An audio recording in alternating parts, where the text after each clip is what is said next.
कहना मत कर बस यो आंडल पर्दे कर पहले तू खड़न ना किया यो हसी ये भाई भी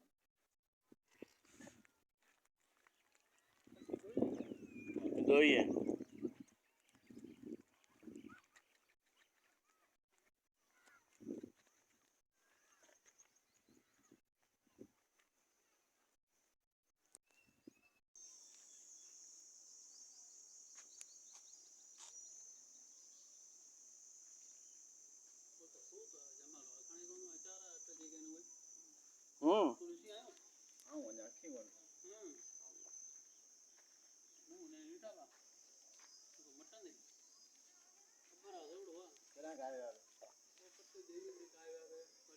देवीन दे छोड़न दा केड़ा हुंदा